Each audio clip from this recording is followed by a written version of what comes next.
안녕하세요. 저는 30대 중반의 결혼 3년 차 여자입니다. 저는 어려서부터 조부모 손에 자란 터라 또래보다 조금 일찍이 철이 들었습니다. 중학교 졸업하던 해에 고등학교 진학을 포기하고 무작정 서울로 상경해서 몇 달이 건너서 아는 언니 밑으로 들어가서 의류도매업을 하게 되었습니다. 의류도매업이라는 게 남들 잘 때 일하고 남들 일할 때도 일해야 하는 아주 고된 직업이지만 시골에서 없는 살림에 저까지 키워주신 조부모님을 생각하면 저는 잠을 줄여서라도 무조건 성공해야겠다는 생각밖에 없었습니다. 그렇게 사장 언니 밑에서 3년 정도 일하게 되었을 때는 언니가 저에게 모든 걸 맡기고 하루 이틀 안 나와도 제가 빈틈없이 일을 처리할 수 있는 수준까지 오게 되었고 5년째 되던 해에는 저에게 창업을 권하시더라고요. 제가 할 줄 아는 일에 비해 더 이상 자기가 챙겨줄 수 없다면서요. 대신에 제가 창업하는데 알아야 할 모든 것을 다 전수해 주시고 업계에 들어온 지 6년째 되던 해에 저는 제 사업자를 갖게 되었습니다. 그렇게 사업을 키워서 이제는 조부모님에게 생활비도 드릴 정도의 여유가 되었고 일에 치이며 살다 보니 가끔은 할머니, 할아버지가 그리워서 한 달에 한 번씩 인사드리러 시골에 내려가기 시작했습니다. 남편은 저희 고향에서 만났습니다. 뒷집 할머니 손자라고 하더라고요. 뒷집 할머니가 저희 할머니, 할아버지랑 사이가 좋은지는 몰랐습니다. 제가 살 때까지만 해도 그냥 인사만 하는 정도였지 서로 뭘 주고받거나 왕래가 있는 걸 본 적은 없었거든요. 근데 저희 할머니가 구태여 인사를 시켜주시더라고요. 남자는 쑥스러운지 인사만 하고 사라졌는데 할머니가 그렇게 극찬을 하시더라고요. 올 때마다 간식도 사다 주고 짐도 들어주고 시내 나가는데 차도 태워주고 한다고요. 그러면서 저런 남자랑 결혼하라고 돌직구를 던지시더라고요. 할머니가 좋게 얘기하니까 저도 마음의 문을 열고 다음날 뒷집으로 찾아가서 인사를 했습니다. 조부모님 잘 챙겨주셔서 고맙다고요. 별거 아니라면서 내빼는데 외모도 나쁘지 않고 순수해 보이더라고요. 그렇게 마루에 걸터 앉아서 이런저런 얘기를 하다가 가까워졌습니다. 종종 방문하다가 지금은 휴가 내고 잠깐 내려와 있다고 하더라고요. 그렇게 저희는 서울에서 다시 만나기로 하고 저 먼저 다시 올라왔습니다. 종로에서 직장을 다니고 있었기에 동대문에서 일하는 저랑은 거의 매일 저녁 만났고 저희는 그렇게 만남을 시작한 지 1년이 채 안 되어 결혼까지 하게 되었습니다. 남편의 부모님은 서울에서 그리 멀지 않은 외곽에 살고 계셨습니다. 아버지는 은퇴하셨고 어머니는 평생 주부셔서 제가 어느 정도 도움을 드려야겠다라는 생각은 했습니다. 시누이는 독립해서 직장 근처에서 자취하고 있었고요. 상견례 때도 저는 부담을 드리고 싶지 않아서 제가 여유가 되니까 남녀 구분 없이 그냥 형편에 맞게 알아서 진행하기로 했습니다. 일찍이 가장이 되었던 터라 결혼에 있어서 남자 집 여자 혼수라던가 이런 구분을 크게 짓지 않아서 저는 남편에게 원룸 정리하고 제 아파트로 들어오라고 했습니다. 여유가 없었던 건 아니지만 제가 살던 집이 작았던 것도 아니고 굳이 추가 지출하는 건 현명하지 않다고 생각했거든요. 그렇게 평탄하게 결혼 생활을 시작했습니다. 처음에 시어머니께서 저희가 맞벌이해서 잘 못 챙겨 먹을까 걱정되신다며 반찬을 해서 자주 가져다 주셨습니다. 어차피 집에 있으면 심심하다고 시아버지랑 같이 차 끌고 다니시는 모습이 좋아 보이더라고요. 저희가 생활비를 얼마를 드리는지를 떠나서 다 큰 아들과 며느리를 위해 이렇게까지 하는 게 쉽지 않았을 텐데 참 감사하더라고요.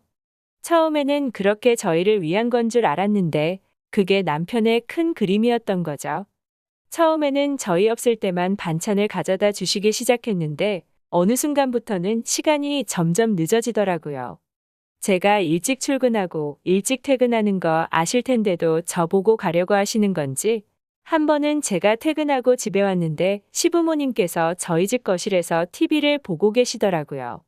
TV가 너무 좋아 보여서 잠깐만 구경 좀 하려고 했는데 한참을 봤다고 미안하다고 하시면서 가보겠다고 하시는데 또 어떻게 그냥 가라고 해요?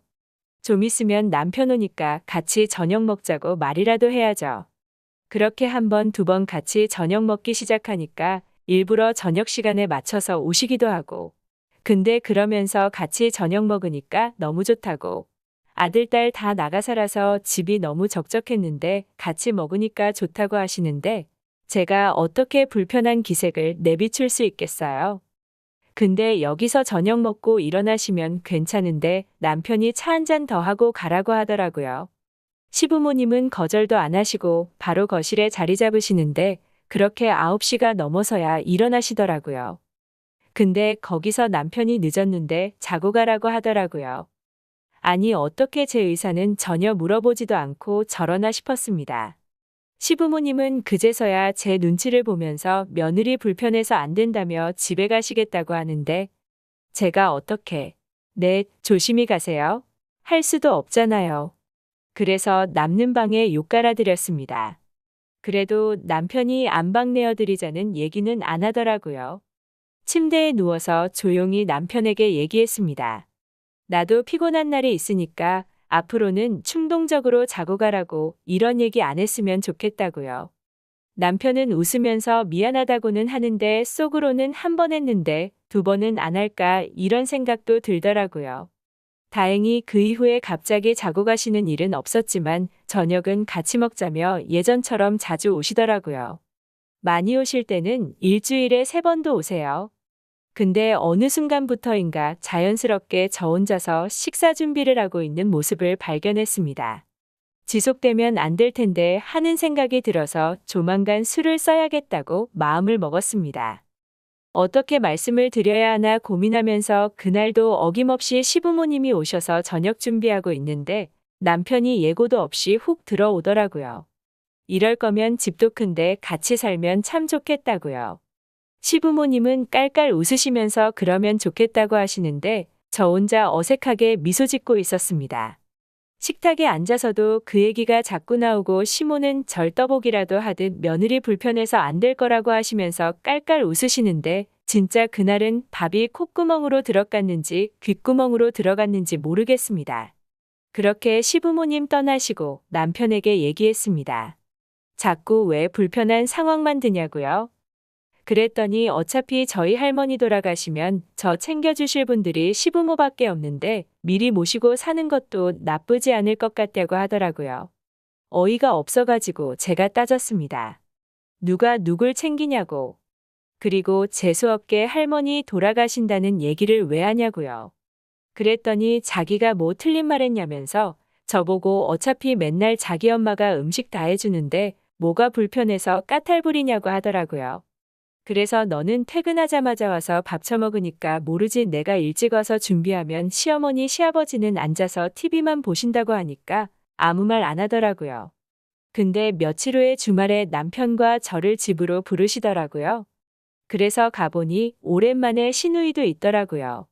식사를 하며 어머니께서 말씀하시는데 시누이가 시집가게 되어서 이 집을 시누이에게 줄까 한다고 하더라고요. 그래서 그런가 보다 했더니 저한테 저희 집에서 자기들이랑 같이 살자고 하시더라고요. 대답도 안 했는데 시누이는 고맙다고 입에 귀에 걸려 있고 저는 너무 어처구니가 없어서 아무 말 못하고 남편을 바라봤는데 남편도 해맑게 웃으면서 당연하다고 얘기하고 있더라고요. 내 집인데 왜 지가 대답을 하는지 더 이상 우물쭈물하다가는 집도 뺏기고 시집살이 하겠다 싶어서 얘기했습니다. 그럼 우리 집에서 생활비는 어떻게 하실 거냐고요. 남편이 정생을 하면서 부모님 모시는데 무슨 생활비냐고 하더라고요. 어처구니가 없어서 제대로 대꾸도 못하고 자리를 박차고 집에 와버렸습니다. 남편이 뒤늦게 집에 와서는 그게 뭐 하는 짓이냐고 하는데 제가 시어머니 모시기 싫다고 불편하다고 하니까 저한테 이기적이라고 받아먹을 거 다 받아먹고 이제 와서 모시기 싫다는 거냐고 하더라고요. 너는 니네 집에 네 월급 다 보내고 네 생활비 내가 다 감당하고 있지 않냐고 그런 건 왜 당연하게 여기냐니까 아무 말 못 하더라고요. 그래서 시부모님 모시고 싶으면 한 달에 생활비 100만 원씩 계산해서 너 그동안 맨몸으로 지낸 거랑 두 분 각각 100만 원씩 줄 거 아니면 조용히 하라고 했습니다. 그리고는 저희 부부 서먹해졌는데 어떻게 풀어야 할까요? 후기입니다. 남편이 시어머니한테 얘기했는지 시어머한테 전화가 왔는데 남편이 시어머니한테 저랑 얘기가 된 것처럼 말을 해둬서 그런 줄 아셨다고 하시더라고요. 저한테 부담 줄 생각 없다고 의도치 않게 부담 줘서 미안하다고 하시더라고요. 그렇게 남편은 부모님한테 욕먹고 저한테 깨지고 시댁이랑 저만 괜히 서먹해졌습니다. 연애할 땐 똑부러지는 사람인 줄 알았는데 참 사람 속 모르겠어요. 이야기 들어주셔서 감사합니다. 구독과 좋아요 눌러주시면 재밌는 이야기로 찾아뵙겠습니다.